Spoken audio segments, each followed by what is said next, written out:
Hello, my name's Cameron Jackson. I'll give you a little backstory on why I'm here. I'm here to focus on news, any politics, anything changing in the world, science, spirituality, religion. Big believer in our Heavenly Father. Right now I reside in Westport, Ontario. As you can see out back behind me here, we actually got a fisherman out fishing. Which way are we talking here yet? Right here out on Sand Lake in Westport, Ontario. It's a great village in Canadian Ontario. I love Canada, born and raised Kingston, Ontario.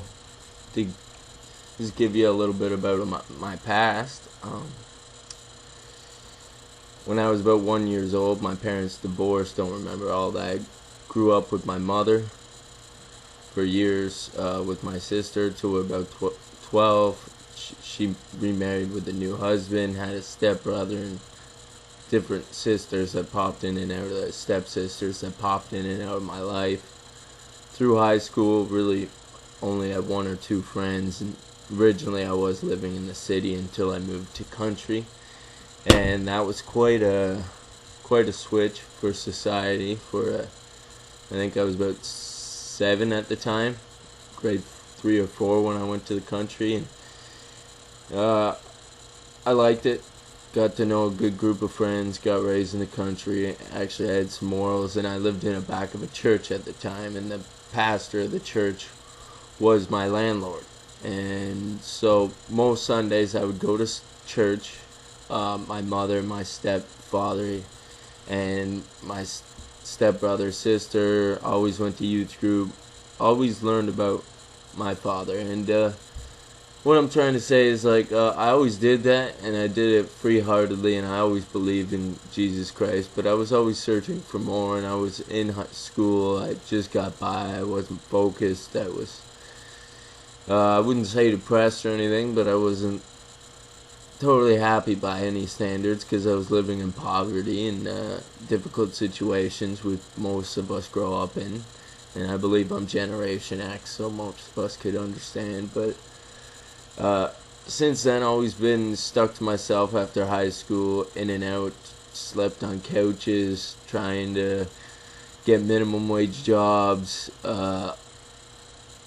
in and out of my dad's place, and that's where I'm residing now with my father. I work for him, actually. I'm a garbage man, but I do more than that. I work at a convenience store, Max, and I've always wanted something more. If I was getting back to that, sorry, off topic, but I will be getting to the news here pretty soon. I just wanted to give you all the backstory. I'll try and sum it up. And so I work at Max as well, and I've always been searching for something more. So I've always looked at magic, spirituality, religion, because I always have believed in our Lord. Sorry, just taking a drink.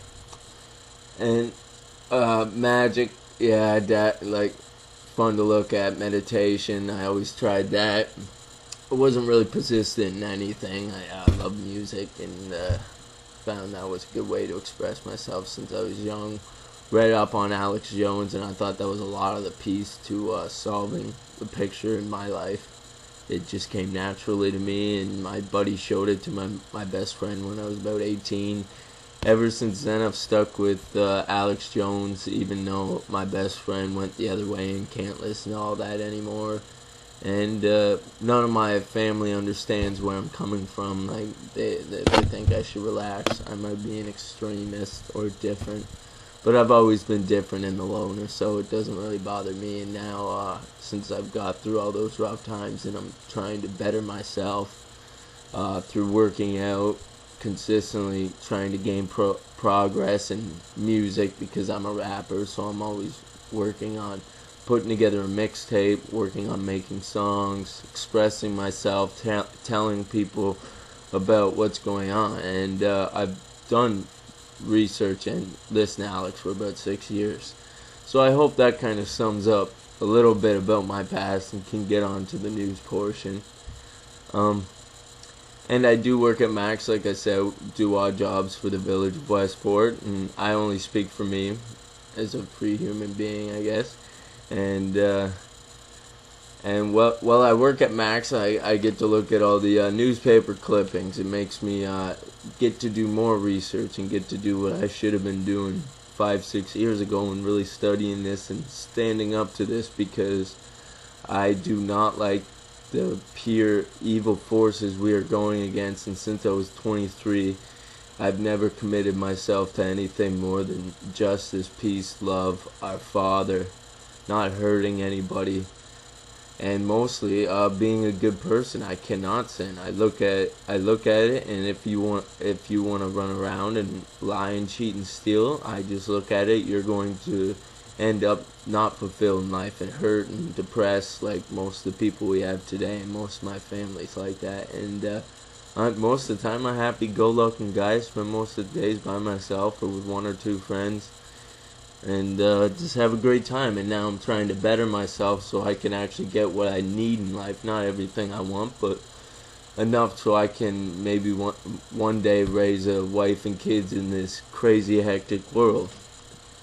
So while I'm at Max, I get to look at all these newspaper clippings and focus on putting together my picture, my what would you call it? My Caves book against the New World Order is what I would call it. So I'm just working on it. I've only been doing it for about 2-3 weeks now, working at the local convenience store for like a month, so not too long. But yet I got several articles just all laid out in front of me.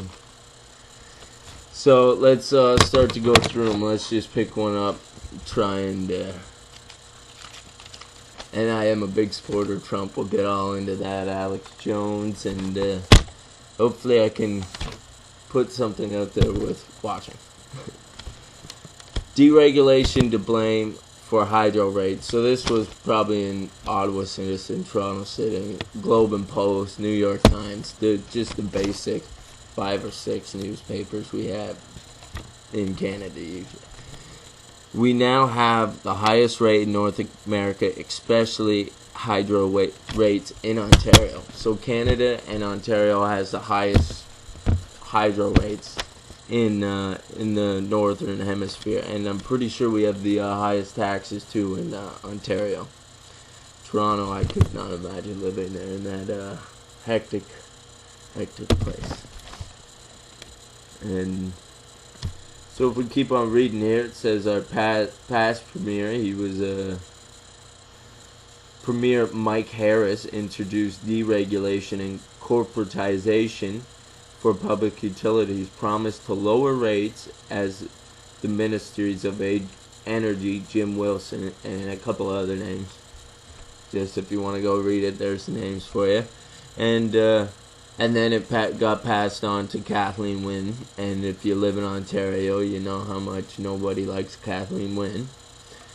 So she kept this and said she was promised on running on all these not privatization and creating free market, is what we call it. And as far as I understand, sorry, I'm not totally technical, still learning, but I think I know enough. So she was running on free market, so more competition could come in. But no, she went with the old guy's plan and corporatized it, so only one company could run it, Kathleen. Yeah, and that's when we got into smart meters that promised to lower rates and everything, and it's been a whole hassle. I remember learning about that years ago, where that those smart meters are actually causing radiation to your body, and if there's 5 or 6 in an office building all stacked up against each other, they can go test the readings, and positive radiations are coming off this stuff, and we wonder why we're dying of cancer, I guess. Makes sense. Alright, jump right into it. So, I'll try and keep on that subject. So, got Kathleen Wynne in Ontario, and usually I'm about Trump, Obama, what's going on in the federal government, because I listen mostly Alex. Now I'm starting to do my own research around this, maybe get even closer than just Ontario. And right now I'm still putting together a picture, so when more information comes out, I can bring it to you and form a opinion and conclusion. Ottawa provinces to add over ticketing. So there's this whole ticketing for bylaws. Yeah, rule of law, and yes, I'll have to read more up on the article because I've read so many articles recently. But it's saying that some bylaws in different provinces, some are, some aren't. Like seatbelt or no seatbelt. One you might get fined in Manitoba, you might in Nova Scotia you will, sort of thing. And this is coming into play with all this ticketing for the provinces to do their own. But the federal government thinks still, we can have change. Like the province should have their own rights, just like I believe the Americans have their own rights, their own states, own communities, should govern their own town, their own communities, have the right. And as long as they're willing and informed, like I'm trying to be, then we could have anything we wanted. So it's ticketing, and it's going to be something to be looking at in the future, and especially with this whole marijuana legalized, which I have stacks on that somewhere here. We'll get into that, maybe bring it back to this once I do more information on it. But what else? Okay, a little piece of tidbit right here. Don't take too much toilet paper. So a New Brunswick seniors home is advising residents they will each be limited to 2 rolls of toilet paper a week. So they're saying these old, usually sick people, and my sister is a PSW, she's great for what she does, loves her job. These people that pay fortunes to stay there, and what I know, they only can get the care that they pay for. If people want to go above and beyond and actually care and give them love, they can't do that. That's too much time out of their day. They got to be doing laundry. So it's to the point where, no, you can't get more toilet paper. Save the planet. I don't know, because you're using too much, old person. And so it's just wrong, to the point they're saying in this article they're calling their sons and daughters to bring them in toilet paper because they're old and don't have the dignity to wipe their own ass. Apparently it's very sad, and I don't know, make your own opinion up. I can't stand it. Pot shows signs of acceptance. So this goes back to the whole ticketing and the whole how we're legalizing it in a few months. The number of cannabis-related offenses reported by cops have declined in the 5th straight year. So our criminals are going down, like criminal acts, and I believe it says in the article too, the offenses with people with or on marijuana have declined as well. But that's only because it's coming accepted. And I even know here I've seen, not to point any fingers, but I've seen actually cops take weed and they don't report it, don't charge you. Just take as much weed as they want, and you're supposed to get a ticket over 90, or you're still going to have a ticket until it's criminalized. But no, they just take it even when the law is still like the way it is. And I don't know, they could go and put it in storage, they could go sell it, they could throw it out, who knows what they do with it. Seen it happen personally. And, or I heard it happen right afterwards. I wasn't, yeah. That's what kind of police department we're running. You hear this, and especially if you live in local towns, countries, you see how I just dealt with the cops a little while ago, and they did nothing for me. They did absolutely, and I'm still dealing with this. I don't even want to get into it here on here. That'll be for another day, and once everything's so. But that's only because the pot's being accepted too. They don't want to put you on the line and put you in jail for something that is acceptable, and most drugs should be, and not looked at in that way, decriminalized, so people can get help and not put in jail to become a criminal. Because I've actually met people that have been in jail, and all you become is a criminal. There is no benefit of putting these guys in a box that you went in good, healthy human beings, and they come out savages because they hurt each other in prison. It's just sick.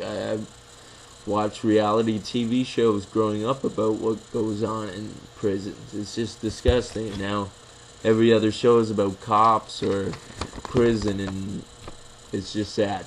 And it's sad how we gotta live like this, and there's this many bad people out here. I wonder why. So, okay, deregulation, we're on the pot laws. So, yeah, they're just looking on acceptance, and we are acceptance, and I believe a lot of Canadians do smoke weed, and or at least have tried it, and eventually it's going to become a law, and they want to put you in jail for all these laws on the coming... Sorry, 1 second, just got to take a drink.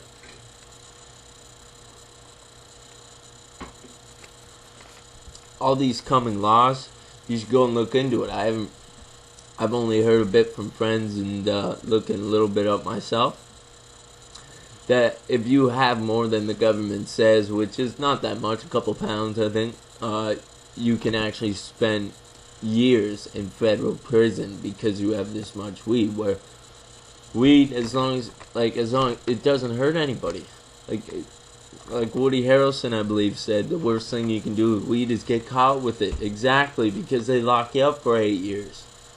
I could smoke it all, and it's gonna do nothing but give me a good day, I guess. I don't know.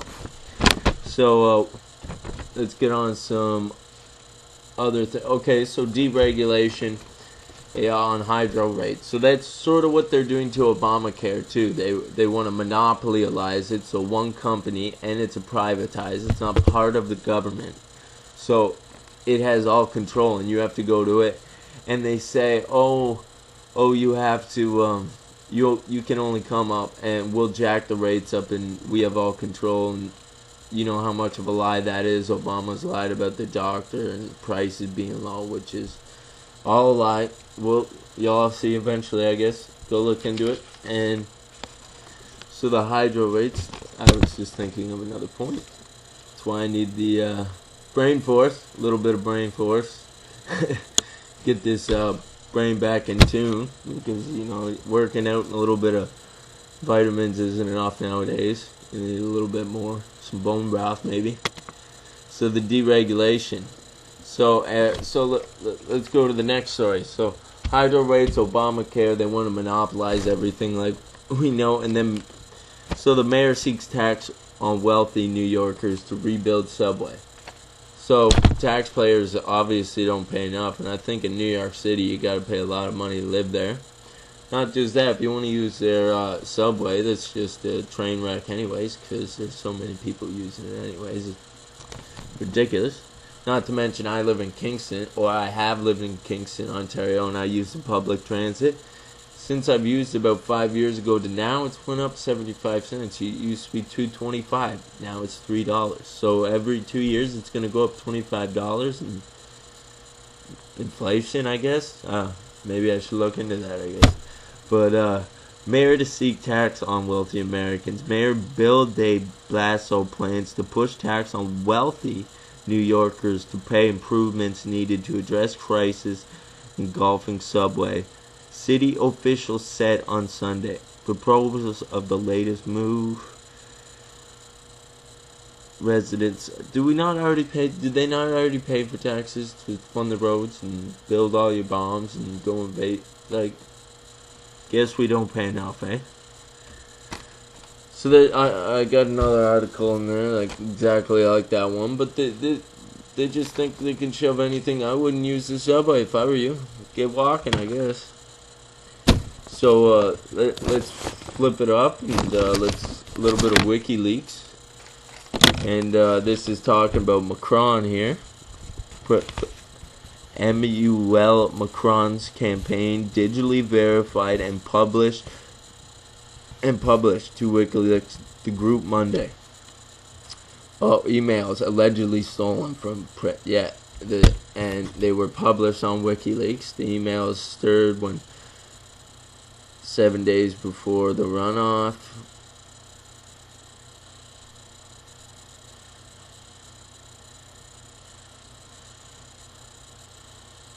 Yeah, they proved the emails are authentic, and I think that one was a Canadian magazine, and this one's WikiLeaks publishes searchable archive of more than 21,000 Macron campaign emails. So if you want to read up on how much of a crazy guy Macron is, doing devil worshipping stuff when he gets elected, you should probably go look up on that. I know I will be doing that. So